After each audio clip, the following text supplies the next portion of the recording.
चुनाव के मुद्दे पे हुआ कि हम लोगों की बात राजद और कांग्रेस इंडिया लाइंस से भी हम लोगों की बात चल रही है।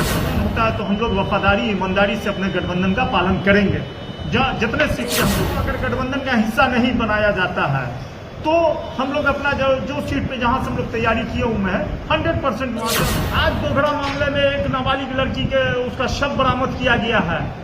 आप विधायक नहीं, आप बिहार सरकार के महोदय जी, मैं आपसे पूछना चाहता हूं कि आपके विधानसभा आपसे नहीं संभाल रहा है क्या?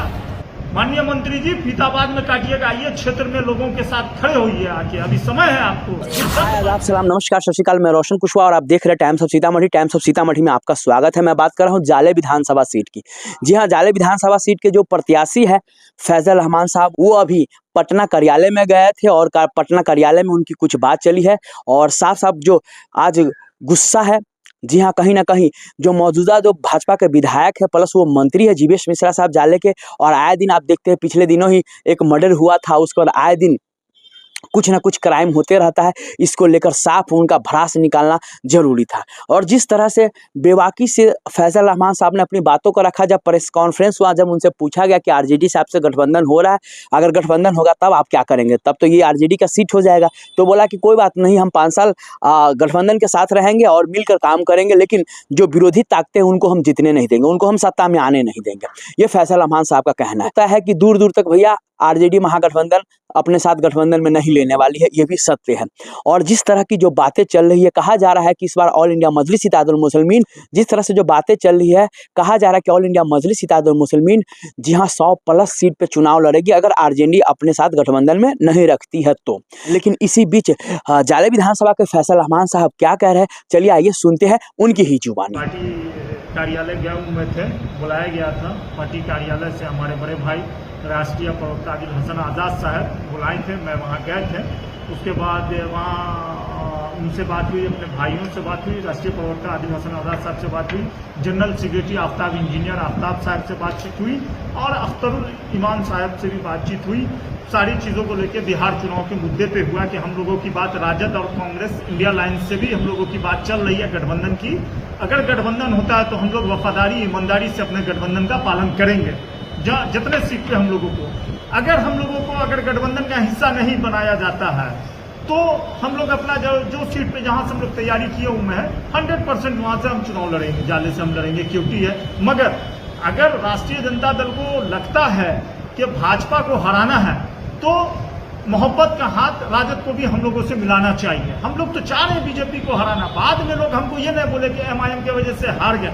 आप लोगों के भी माध्यम से और हम अपने पत्रकार भाइयों के भी माध्यम से ये बताना चाहते हैं कि कंटिन्यू आप लोग देख रहे हैं कि हमारे राष्ट्रीय जो प्रवक्ता हैं आदिल हसन आज़ाद साहब और प्रदेश अध्यक्ष अख्तरुल ईमान साहब और जनरल सेक्रेटरी इंजीनियर आफ्ताब साहब कंटिन्यू हम लोग राजद से कह रहे हैं लाइन्स के लिए हम लोग खड़े हुए हैं। बड़ा दिल दिखाएं, हमारे 4 विधायक को राजद ने तोड़ लिया, उसके बावजूद हमने दिल खोला हुआ। क्यों? क्योंकि हम नहीं चाहते कि कोई सांप्रदायिक ताकत बिहार में उसकी सरकार बन जाए। हम चाहते हैं कि समाजवादी सरकार बने, इसके लिए राजद को बड़ा दिल दिखाना होगा, छोटे भाई को लेके चलना होगा। कौन है सांप्रदायिक? आप देख नहीं रहे हैं सांप्रदायिक कौन है, आप नहीं देख रहे हैं किस तरह का क्या सुशासन की यही सरकार है। आए दिन हत्या, बलात्कार, मर्डर हो रहा है, क्या है? माननीय विधायक जाले के बिहार सरकार के मंत्री कहाँ हैं?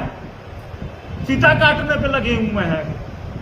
कब तक जाले में ये होता रहेगा? बतावे हमको। अभी 2 हत्या हो गई जाले के अंदर, देख आग लग जाती है। आज दोघड़ा मामले में एक नाबालिग लड़की के उसका शव बरामद किया गया है।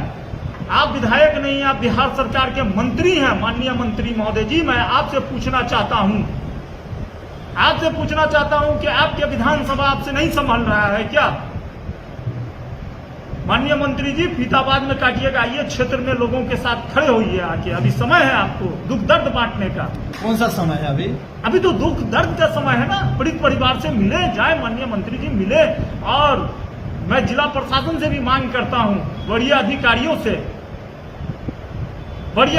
पे मेरा पूरा यकीन है क्या तो सही आप लोग इंडिया अलायंस में शामिल होने के लिए क्यों इतना बेताब है, जबकि आपको इंडिया अलायंस भाव नहीं दे रहा है? क्यों इतना बेताब है? देखिए, आपको हम आपके सवाल का जवाब दे देते हैं। हम नहीं चाहते लोग हम पे इल्जाम लगाए। अगर हम लड़ेंगे और राजद लड़ेगा, सब लोग लड़ेंगे, वोट का डिवाइड होगा, सेकुलर वोट खत्म हो जाएगा।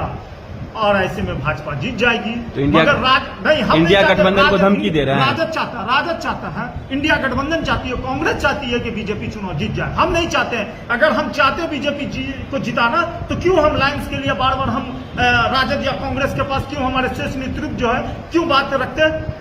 ये राजद वाले चाह रहे हैं कि बीजेपी जीत जाए और बीजेपी जीत जाए, कांग्रेस के लोग चाहते हैं। पटना में बैठक हुई जो टिकट को लेकर के, क्या लग रहा है आपकी दावेदारी जो जाले से, उस पर कितना सहमति है? बिल्कुल। और अगर अलायंस हो जाता है कुछ सीटों पर, अजाले आप फिर आपके खाते में नहीं आता है, तब आप क्या कीजिएगा? पार्टी का जो विचारधारा है हम उस विचारधारा के साथ हैं। अगर गठबंधन हो जाता है तो फैसल रहमान आमिर 5 साल के लिए अपना समर्थन अपने गठबंधन को देने के लिए हम तैयार हैं और हम एक अपने कैंडिडेट जो जहां हमारे साथ गठबंधन के साथ है हम वहां उनके साथ खड़े रहेंगे। तो आपने देखा साफ साफ फैसल रहमान साहब का कहना था। विशेष आप लोगों को क्या लगता है कि जाले विधानसभा से ऑल इंडिया मजलिस इत्तेहादुल मुस्लिमीन, आरजेडी और प्लस भाजपा, उसका जन सुराज, ये चारों पार्टी अलग अलग लड़ती है तो कौन बाजी मारेगा? सो प्लीज आप लोग कमेंट करके जरूर बताएं। तब तक के लिए बाय बाय, टेक केयर, दिखते रहिए टाइम्स ऑफ सीतामढ़ी।